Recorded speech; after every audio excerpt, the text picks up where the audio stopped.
भेरगावनि डिमाकुसियाव जिनाहारि जाथाय 60 बोसोर बैसोनि सुबुङा सासे 11 बोसोर बैसोनि उन्दै गथ'साखौ जिनाहारि खालामदों। दायनिगिरिखौ हमनांगौनि दाबिजों सोमावसारदों रायजो राजाफोरा।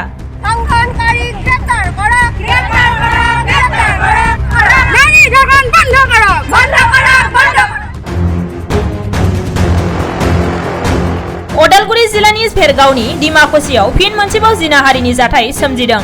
रायजो सरकारा जिनाहारिनि हेंथायै जेसेबांनो आयेननि राहा लादों एसेबांनो रायजोआव जिनाहारिनि जाथायफोरा बांनो हमदों।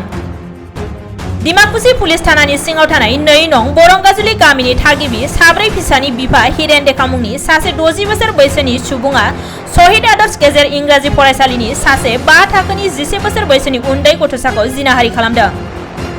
थांनाय 17 मे खालि लामाजों थांबाय थानाय समावनो गथ'साखौ साहा बागानाव लांनानै जिनाहारि खालामदोंमोन हिरेन देखाया। जिनाहारि जाथायनि हेंथायै थांनाय 17 मे खालि भुगिनांनाय गथ'सानि नखरा डिमाकुसि पुलिस थानायाव एजेहार थिसनदोंमोनब्लाबो दायनिगिरिया उदाङै गिदिंगासिनो दङ। निखावरि नखरा बिजिरनाय नागिरनानै पुलिसनि साखाथियाव थांदोंमोन, नाथाय रां मोनैनि थाखाय पुलिसआ जेबो राहा लायाखै होननानै रायजो राजाफोरा सन्देह खालामदों। 17 मे खालि भुगिनांनाय गथ'सानि नखरा डिमाकुसि पुलिस थानायाव एजेहार थिसनदोंमोनब्लाबो दिनैसिम जेबो रोखोमनि राहा लायैनि अजद दैखांनांदों ओनसोलनि रायजोफोरा। बे जाथायनि हेंथायै ओनसोलनि रायजोफोरा दायनिगिरिखौ फासि होनांगौ, गथ'सा जिनाहारिखौ बन्द खालामनांगौ बायदि बायदि स्लगान होनानै सोमावसारनाय हाबाफारि लायो। लोगोसे 24 घन्टानि गेजेराव दायनिगिरिखौ हमनानै फासि होनांगौ होननानै खुंथायनिसिम दाबि दैखाङो ओनसोलनि रायजो राजाफोरा।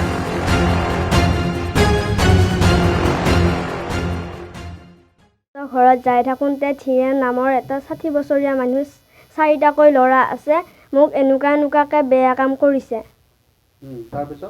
তাৰ মাহঁতে দেখা পাই কেনে হাল্লা কৰি দিওঁতে সি পলাইছে।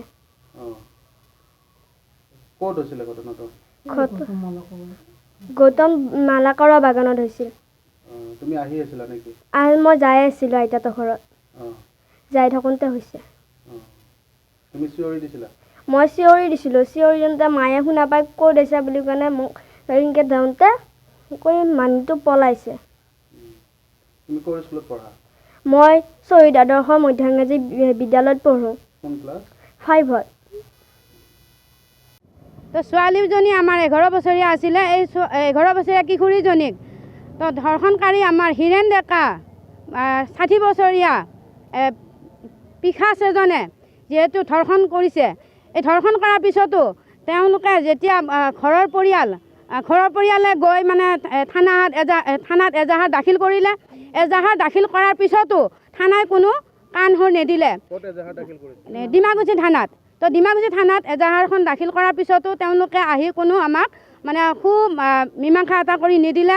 আৰু আজি যোৱা মঙলবাৰ 17 তাৰিখ হৈছিলে, সেই 17 তাৰিখৰ পৰাই তেওঁলোকে আমি আজিলৈকে অপেক্ষা কৰি থাকিলোঁ। কিন্তু যোৱাকালি যেতিয়া তেওঁলোকৰ ছোৱালীজনীৰ ঘৰৰ পৰিয়ালে মানে ওদালগুৰিত এজাহাৰ দাখিল কৰিলে SP-ৰ ওচৰত, তেতিয়া তেওঁলোকৰ পৰা যেতিয়া কিবা এটা মানে ইংগিত পাই আহিও মানে আছামীজন যিহেতু ইয়াতে আমাৰ মুকলি আকাশত ঘূৰি আছে আকাশৰ তলত, গতিকে তেওঁলোকে আছামীজনক পায়ো তেওঁলোকে কৰায়ত্ব নকৰিলে। ইয়াত নিশ্চয় আমি অনুভৱ কৰিছোঁ যে কিবা এটা ৰহস্য আছে। গতিকে তেওঁলোকক আমি অনুৰোধ কৰিছোঁ, ডিমাকুচি থানাৰ আমাৰ নয়নমণি পাটোৱাৰীক আমি অনুৰোধ কৰিছোঁ যাতে এই 2 দিনৰ ভিতৰত আছামী কৰায়ত্ব কৰে, সুমীমাংসা এটা যাতে আমি দিয়ে। যদি নিদিয়ে তেতিয়াহ'লে আমি নিজেই গোটেইখিনি আমাৰ মহিলা লগ হৈ আমি এই বিচাৰ আমি নিজে কৰিম। কৰাৰ পিছত তেওঁলোকে যাতে কোনো আইন হাতত লৈছে বুলি যাতে কোনো আমাক অসুবিধা কৰিব নোৱাৰে বা কোনো আমাক তেওঁলোকে দাবী কৰিব নোৱাৰে। কিয়নো আমি এনেকুৱাকৈ যদি আমি আজি এৰি দিওঁ তেতিয়াহ'লে ভৱিষ্যত আৰু এনেকুৱা ঘটনা ঘটিব বুলি আমি ভাবি আছোঁ। গতিকে আমি অনুৰোধ কৰিছোঁ, আমি নয়নমণি পাটোৱাৰীক আমি অনুৰোধ কৰিছোঁ যাতে তেওঁ সোনকালে এই মীমাংসা আমাক কৰি দিয়ে। আমি গোটেইখিনি গাঁৱৰ পৰিয়াল বা গোটেইখিনি গাঁৱৰ মহিলা আমি ওলাই আহি ইয়াত প্ৰতিবাদ কৰিছোঁ।